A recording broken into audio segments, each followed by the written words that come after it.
First at noon, the Justice Department today released a transcript of an interview between a senior administration official and Ghislaine Maxwell, the imprisoned former associate of Jeffrey Epstein. Todd Blanche, President Trump's former criminal defense lawyer, interviewed Maxwell over the course of 2 days last month in Florida. She is serving a 20-year prison sentence, convicted in 2021 of sex trafficking and other crimes. In the parts of the transcript reviewed by NBC News, Maxwell says she never saw either Trump nor former President Bill Clinton do anything inappropriate. She also said she's not aware of a black book or an Epstein client list. I just want to reiterate again, there is no list that I am aware of. I've never, at any time, at least during the period of time when I was present. Maxwell also said she does not believe Epstein died by suicide. The release comes amid a political firestorm over the Trump administration's refusal to release documents related to the investigation of Epstein. Meanwhile, Wall Street soared this morning following a speech from Federal Reserve Chair Jerome Powell, where he signaled an interest rate cut, the first of this year, could come in September. It comes amid President Trump's ongoing criticism of the Fed. Natalie Brand has more. In the near term, risks to inflation are tilted to the upside and risks to employment to the downside, a challenging situation. Federal Reserve Chair Jerome Powell used Friday's speech to signal the central bank is open to cutting interest rates ahead of its next decision in September. The baseline outlook and the shifting balance of risks may warrant adjusting our policy stance. Powell, whose term as chair expires next May, has faced intense pressure from President Trump to lower interest rates. He spoke today about continued economic uncertainty over the administration's immigration and tariff policies. This year, the economy has faced new challenges. Significantly higher tariffs across our trading partners are remaking the global trading system. Tighter immigration policy has led to an abrupt slowdown in labor force growth. President Trump backed off previous threats to fire Powell, but is now targeting another Fed board member, Lisa Cook. What she did was bad, so I'll fire her if she doesn't resign. Cook was appointed to the Fed's Board of Governors by former President Biden. This week, a Trump administration official accused her of mortgage fraud and called for an investigation. In a statement, Cook says she has no intention of stepping down. Natalie Brand, CBS News, the White House. Here at home, the teenage boy who died after he was hit by a car while riding an electric motorbike on Wednesday has been officially identified. The Honolulu medical examiner says 15-year-old Maddox Fiesta's cause of death is blunt force trauma to the head. Just before 7:45 a.m., police say Fiesta was on the bike crossing the street at the intersection of Kolawaka Drive and Fort Weaver Road in Ewa Beach. Police say he was in a marked crosswalk but going against a do not walk signal when he was hit by a 75-year-old driver. Fiesta was not wearing a helmet. As Maui mourns for a fallen officer, the police department releases graphic body cam video of her fatal shooting last Friday in Paia. As Chelsea Davis reports, the chief wants the people of Maui to see this video. A warning, the footage is graphic. A news conference wrapped up around 3 o'clock this afternoon right here at the Maui Police Department headquarters in Wailuku, and that video is hard to watch. But Maui Police Department officials said it was important to be transparent throughout the entire investigation, and they want to release this video to show the public exactly what happened last Friday night in Paia. And if you can't see anything, hold. This is body camera footage from Maui police officer Musakawa says he and 5 other officers were responding to a terroristic threatening call at the Old Paia Sugar Mill off Baldwin Avenue around 8:30 p.m. The caretaker of the property called 911 saying someone trespassed onto the property and shot at him approximately 6 times. As the 6 officers were searching in the dark, they were ambushed by the suspect. In the body camera video, you hear Officer Suzanne O screaming. You see her fall to the ground, and one of her colleagues drags her out of the line of fire. Officer Kawas later sees the suspect hiding behind a 5-foot-high concrete block. That's when he fires back, shoots the suspect in the hip, and takes 38-year-old Clembert Ali'i Kaneholani, a convicted felon who had just been served a TRO for allegedly abusing his girlfriend, into custody. We owe it to the men and women of this agency and of this community to do our jobs, because we all raised our right hand and swore to do this job to the best of our ability, and it's the same oath she swore. It's the same badge she wore. It's the same uniform she wore. So how are we? We're getting through, but we're going to have that scar for a long time. Detectives said Kaneholani had 2 firearms with him. Both have been recovered. One was a high-capacity Glock ghost gun with an extended magazine. Detectives say the suspect was on the property because he was there hunting illegally. Officer O was wearing her load-bearing ballistic vest. She had her flashlight in her left hand because it was dark, and the bullet struck her in the chest about an inch above her vest. Kaneholani's preliminary hearing continues at 1:30 p.m. tomorrow. Also happening tomorrow, Maui Police Department is holding a candlelight vigil in memory of their fallen sister, Officer Suzanne O, right here at the Maui Police Department headquarters in Wailuku. That starts at 7:30 p.m. and the public is invited to come and attend and stand with MPD as they honor Suzanne O, her life, her legacy, and her sacrifice to her community. Reporting in Wailuku, I'm Chelsea Davis for Hawaii News Now. An Oahu family is hoping for justice for a 23-year-old man who was killed at a Navy housing complex in Wahiwa. His family says he died trying to protect his ex-girlfriend and their son. Annalisa Burgos reports from his funeral. A tearful aloha for Devon Wright Pita, who was laid to rest here at Nu'uanu Mortuary. Known as Dizo or Mr. Fix-It to his family, mourners hope that the person who fatally shot him is brought to justice. Dozens gathered to bid their final aloha to a young man they said spread love and joy to everyone he knew and mastered the art of the hustle. The 8th of 15 children, Dizo loved his family. We honor him not just by mourning, but by carrying forward the lessons that he taught us, to fight for what we believe in, to work hard, to laugh often. It's never easy bearing your own child. It's supposed to be the other way around. It's my last goodbye to my son. Mother Cecilia Pita says Dizo fought to be in his 4-year-old son's life, even to his dying day. On August 9th, she said Dizo rushed to Joint Base Pearl Harbor Hickham's Wahiwa Annex to help his ex-girlfriend escape her abusive husband. So when he got that call, he sped out, went out, make sure that his son was okay.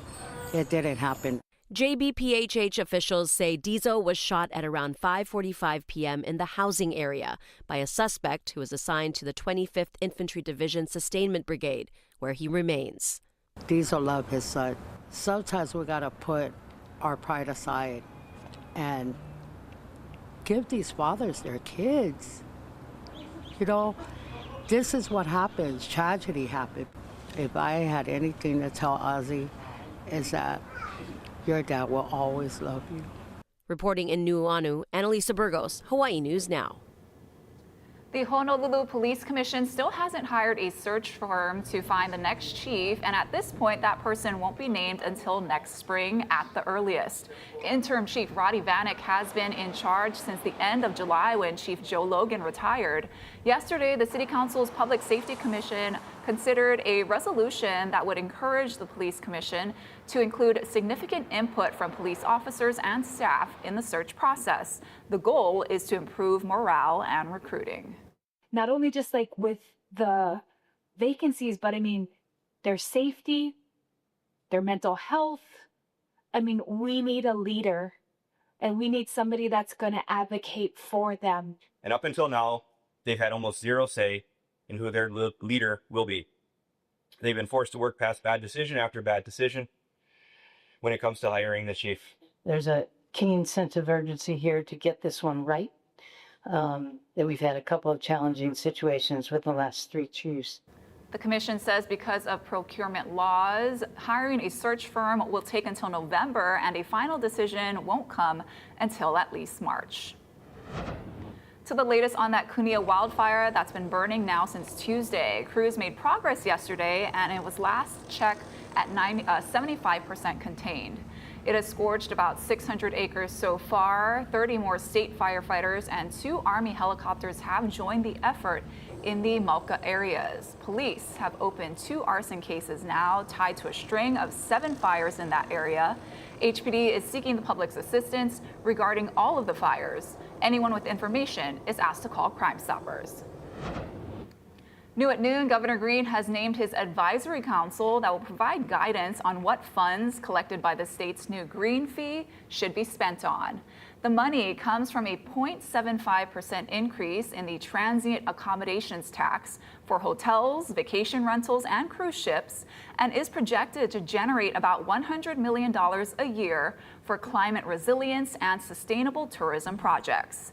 The advisory council members include Jeff Mikulina, Executive Director of Climate Hawaii, Keone Kuoha, a longtime Hokulea crew member, and Jack Wagner, President and CEO of Outrigger Hospitality Group. For a full list of the council, head to our website. Now for a live look at Kilauea, you can see lava bubbling there at one of the vents. Scientists are expecting fountaining any day now. When that happens, it'll be the 31st episode of the eruption that began last December.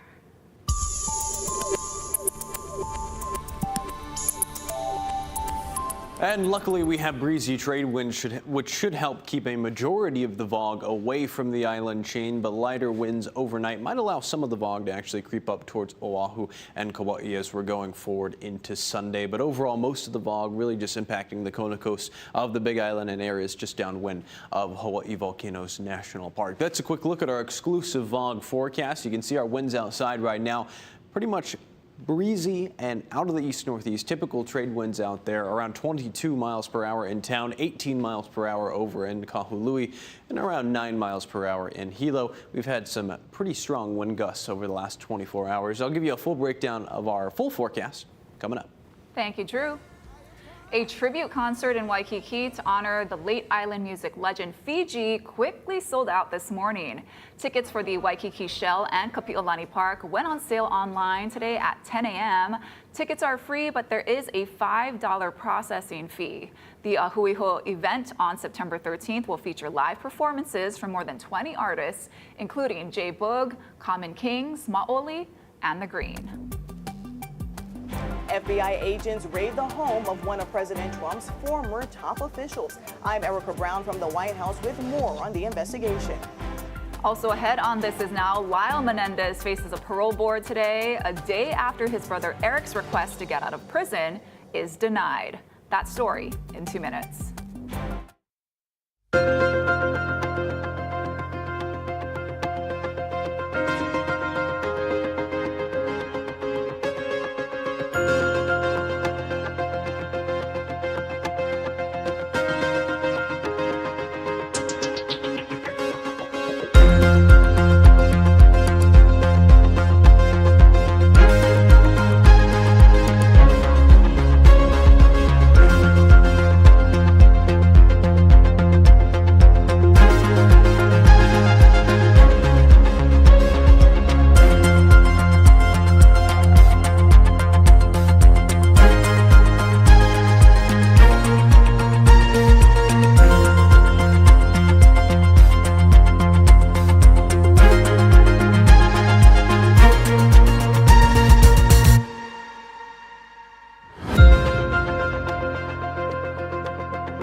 Welcome back. The Department of Justice is carrying out search warrants on a former Trump advisor turned critic.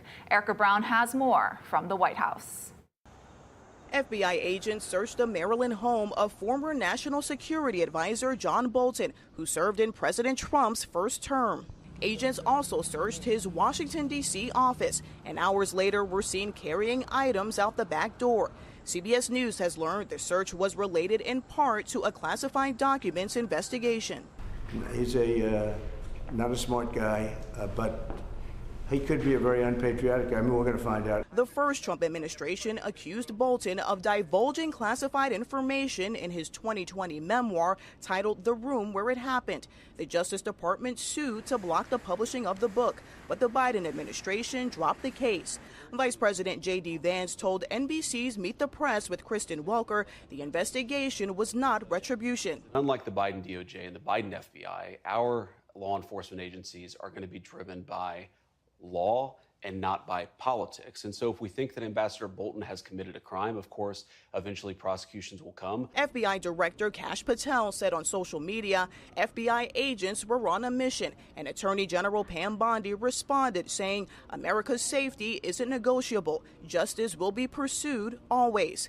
Bolton served as Trump's national security advisor until he was fired in 2019. Since then, he's been highly critical of Trump's foreign policy. Bolton called President Trump's bilateral talks in Alaska on the war in Ukraine a win for Russian President Vladimir Putin. He's like a very quiet person, except on television. If you could say something bad about Trump, he'll always do that. Trump says he was unaware of the raid before it happened.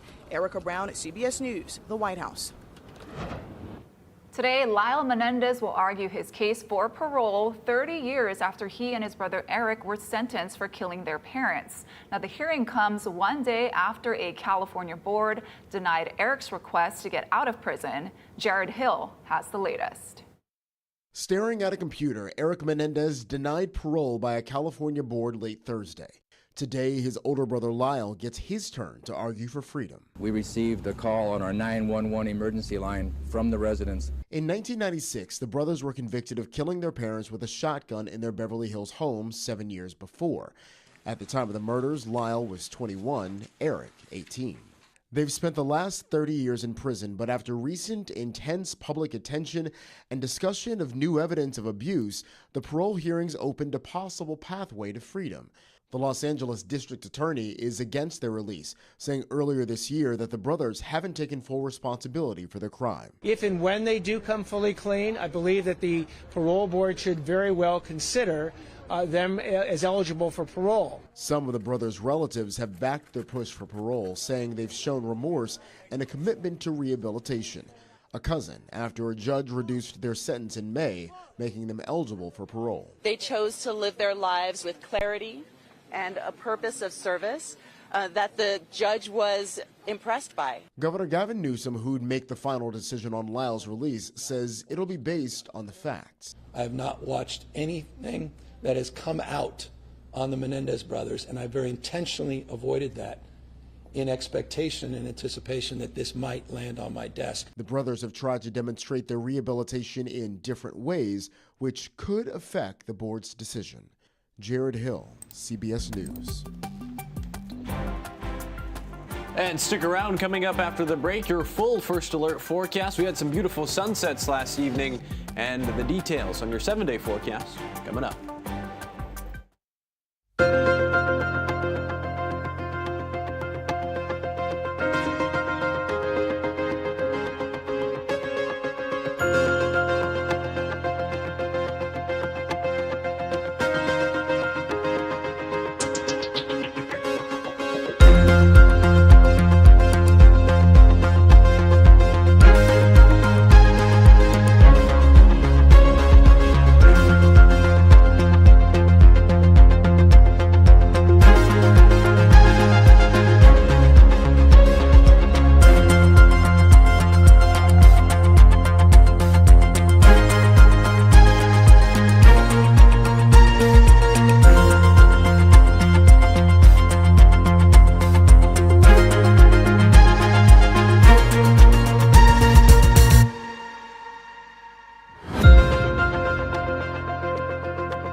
weather with Guy Hug.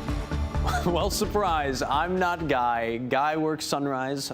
It's meteorologist Drew Davis, everybody. Hey, let's take a look at our first alert weather forecast and what we've got going forward the next couple of days. Boy, I really wish Guy was here to see this. Hey, we've got beautiful sunsets out there. This is from the North Shore. Vince sent this in this morning, and then Jimmy Hepp sent this one in from West Maui last night. You could really see the colors popping in the sky.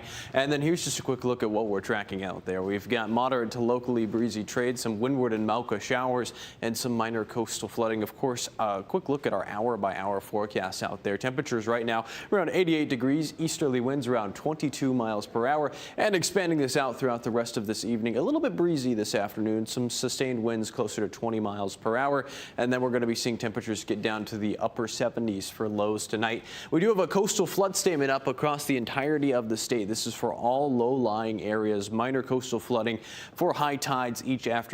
And then, of course, we've got that small craft advisory because of the breezy trades in between Maui County and Hawaii Island. Let's run through your island-by-island forecast. This is for Kauai. We've got isolated showers out there and mostly sunny conditions. Moving down to Oahu, 89 in town, 88 in Kapolei, 90 degrees over in Waianae, and then 85 in Kaneohe and 85 in Hawaii Kai. Some of the trades keeping the windward side and the eastern side of the island a little bit cooler. Sunny and breezy over Maui County, wind gusts closer to 25 miles per hour, 89 in Kahului and in Kihei, 87 in Kailua Kona, 85 over in Hilo, and then still breezy over the northern portions of the Big Island. And let's just take a quick look at our first alert Futurecast. Overall, copy and paste forecast going forward. A little bit more cloud cover over near Hawaii Island, windward and Mauka showers overnight, and then a few sprinkles in the afternoon, but mostly focused over windward areas.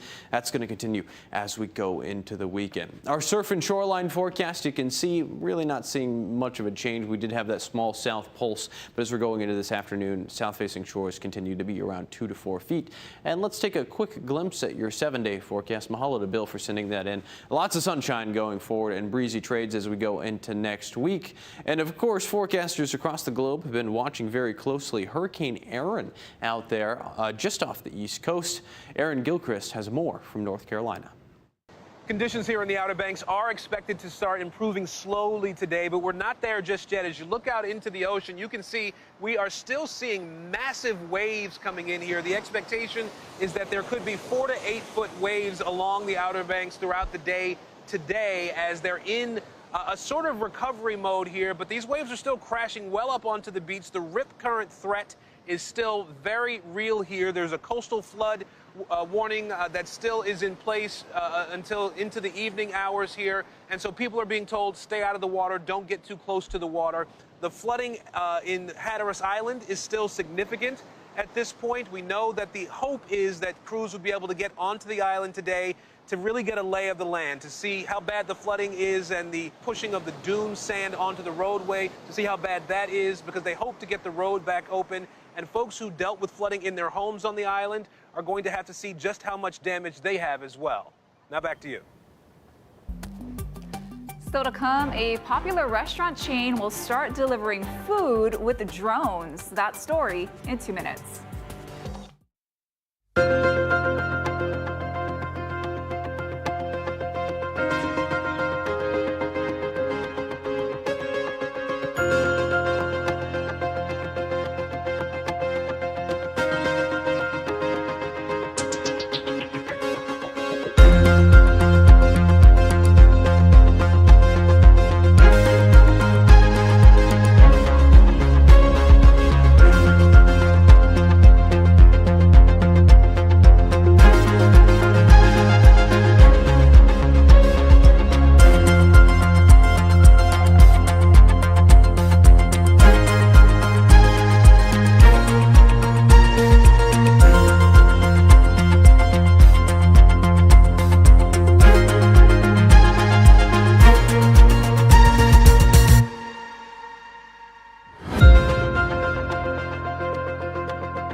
And a furry intruder at an ice cream shop in Lake Tahoe early last Sunday. Deputies were dispatched to a call for service at an ice cream shop in South Lake Tahoe. The deputies could barely believe their eyes when they saw a large bear behind the counter of the shop. With some encouragement, the bear ultimately left, but only after showing interest in the strawberry ice cream. Thankfully, Fuzzy the bear caused barely any property damage, and there was barely any cleanup. Look at that guy. That's a big one. And can you imagine burritos falling out of the sky ready to eat? Well, Chipotle is partnering with a drone delivery provider. Customers just order on an app called Zipline, and the Zipline will zip over and deliver to your home. As of this morning, you can only do this in Dallas, Texas.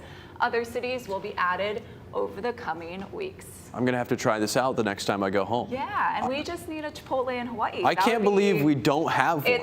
It's don't get me started. Every time I go back to the continental U.S., I have to get Chipotle. It's the best. It's like the first thing. I don't understand why it's so hard to bring in. Anyway, thanks for watching. Happy Aloha Friday. More news first at 4 right here on HNL.